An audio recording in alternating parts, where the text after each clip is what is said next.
guys, welcome back. Happy Wednesday. So in today's video I just wanted to do a little sit down, just casual health and fitness. I've got a few health and fitness questions which you guys have asked me, so I have written them all down and I wanted to make a little video for you guys. I'm just going to do a get ready with me. I've just pinned my hair back because it's all in my face and I'm trying to do my makeup. So the first question is, when did you first start going to the gym? I was about 16 years old and I never actually liked sports at school at all. I used to be the kid that used to always avoid it and just go into the girls' bathroom and just pretend to just stay in there the whole time. I think the only thing that I was actually into when I was younger was horse riding. Every day after school I used to run down to the stable so I can help with the lessons, and then what used to happen is in return we used to get a few free lessons at school, and we had our own like allocated ponies. We used to go out competing all the time and it was just such a nice environment with people who have things in common with you. What was the thing at school? Oh, swimming. I used to be in the swimming team and we used to do this swimming competition every year. I can't remember how it all worked, but we had allocated houses. There was blue house, red house, I think there was white house too, and I think I was in red house. It was such a long time ago. And I used to always get chosen to do those big long inflatables and you have to put them between your legs and you had to like swim toward the other end, and I used to always win that for some reason. I used to be in the swimming team but I always have problems with chlorine, and so every time I swim I always get this awful headache, so that didn't last for too long. As I did get a bit older, I was about 15 and I started using, we had this basic treadmill in our house and I used to just go running on it, and then when I was actually allowed to at 16 years old I applied for the local gym. And ever since then I've been going to the gym. But do you know when you're first starting, you don't know much about lifting weights or about nutrition, and you don't really know too much about all of that. And I remember feeling quite intimidated, like I'm sure so many people do. So I decided to hire a personal trainer, and I remember he wasn't too good. He used to go on his phone while I was trying to work out, and I think we used to do pretty much very similar exercises every single time. And I don't remember learning too much from him, but I think it was more useful in terms of it was gaining my confidence in getting in the gym and just having a feel of the weights, learning a few exercises.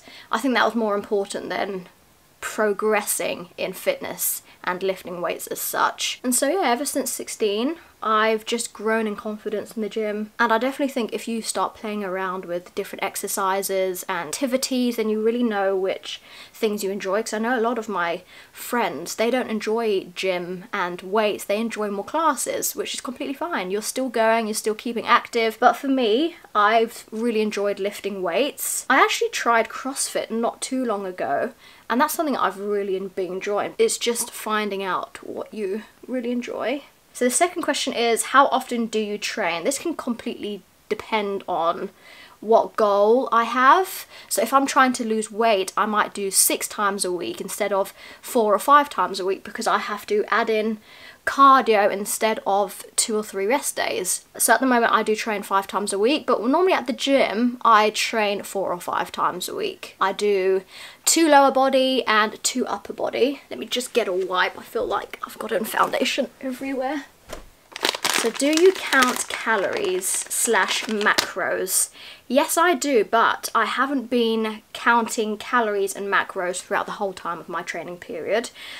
I would definitely say that that came into my lifestyle a good few years after I started training, because when I did first start training I was 16, and so I didn't really care that much about eating healthy and fruit and veg and things. I just kind of stuck to the chocolate. I didn't ever start counting macros until I was about 20. I tried to start doing it when I was 18. That was the stage where I was going out and clubbing and drinking more than I should. All of those unhealthy habits. Ever since I did properly start counting macros, I have done it ever since. And a lot of my family used to always think, do you count everything? I do count a lot of things, but because I've been doing it for such a long time, I feel like it's just a part of my lifestyle now, so I don't really think about it. I remember at the start just counting calories and weighing food. It was very new and I just thought, how can I possibly do this for the long run? But you just get used to it and it becomes a habit. Just trying to find my concealer. At the moment with counting calories, I'm definitely not as strict. I'm quite lenient. Like some things, like fruit and sometimes veg, I don't always weigh, and I just don't weigh as much as I used to weigh because I try to eye things up, because I think that I've been doing it for quite a long time. You just kind of get an eye for it, and ever since I've been in lockdown I've definitely not been so great on the weighing up stage of things. I'm actually bulking at the moment, and so you can be a lot more lenient with your calories because your goal isn't to lose weight. And for macros, for me the most important thing is making sure that I hit my protein. I think a lot of people think that when you do count your calories and your macros, you have to hit the number every single time and you have to be perfect every single day, and then it's just added pressure. And so it becomes really enjoyable, and it doesn't have to be like that. You can be lenient with things. Every day isn't going to be perfect, and some days you aren't going to hit your protein and your fats and your carbs. As long as you are hitting it the majority of time, you know, it's life. You can go out and enjoy yourself, and that's how you can make this a lifestyle rather than just something you try to be perfect at every single day. So what is your typical workout routine?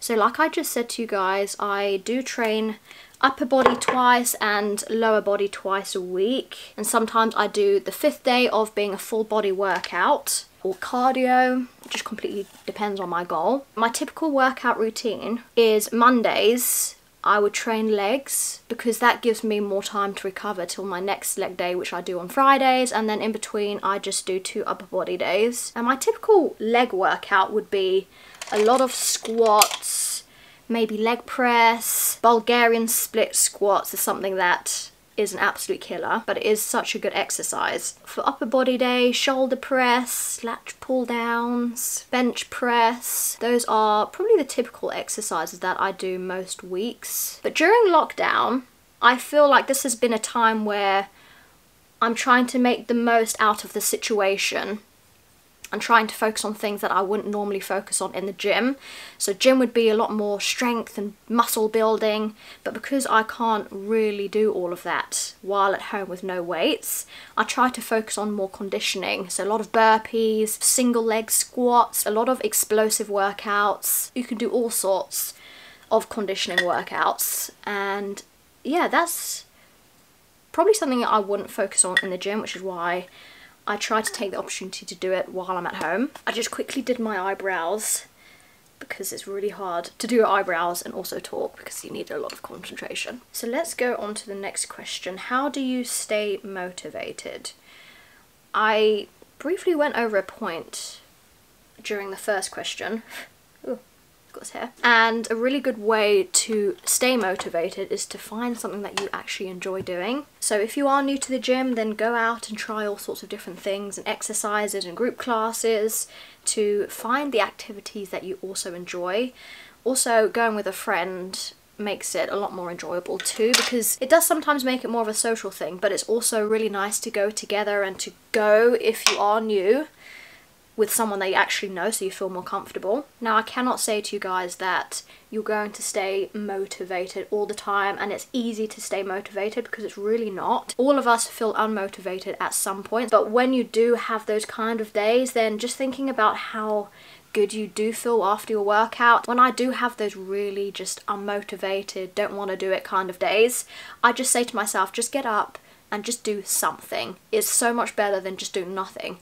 And when you are actually at the gym or you start your workout, that you just get into the rhythm of things, and it just makes the workout a lot more enjoyable. And when you are having one of those days, just thinking about and remembering why you're actually doing it, that can make you feel so much more motivated again. Sometimes I actually go on to old videos and old photos about me lifting heavy stuff or just something like that on my Instagram. It just completely sparks something else that you didn't feel like you had left in you. It is also about having that discipline of when you do have those days, you get up and you still get it done. But sometimes it's not down to just feeling unmotivated. Sometimes it can happen where you're actually working out too often. So some people may be experiencing burnout. So just make sure that you are having your rest days, you're eating good healthy food, you're having a decent meal before your workout, and sometimes you just might need a slight break from the gym. So the next question is, what is your favourite cheat meal?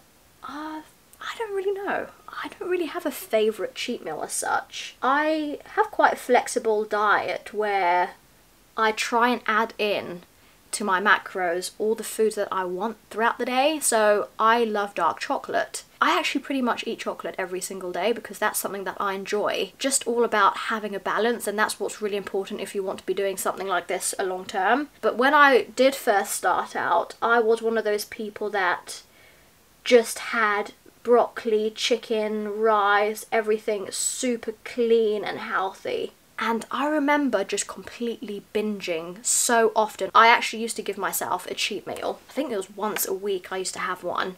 But it turned out to be a cheat day because there was just no balance. I did used to completely go off the rails and just completely stuff myself with as much food as I possibly could before I had to restart my diet again, and I just didn't get anywhere, and it was just so unhealthy. My relationship with food was just completely ruined, and it doesn't have to be like that. You are able to have those foods that you love. It's just being sensible and knowing how much you should be having. But to answer the question, I completely went off topic there. I don't actually have a favourite cheat meal. What kind of foods do I normally eat in a day? This can completely vary. I never really have the same meals every day. I'm someone who likes to snack. Not necessarily snack on unhealthy foods, but have smaller meals but more often throughout the day. I've just always been like that ever since I was a child. That's just something that works for me. But foods that I always have, I have a lot of fruit, cheese and grapes. That's one thing that I've been really loving lately. Every morning I always have peanut butter on toast. And then for lunch, I normally make a big batch of food which can last me a few days, and then I just have the same thing like every single day.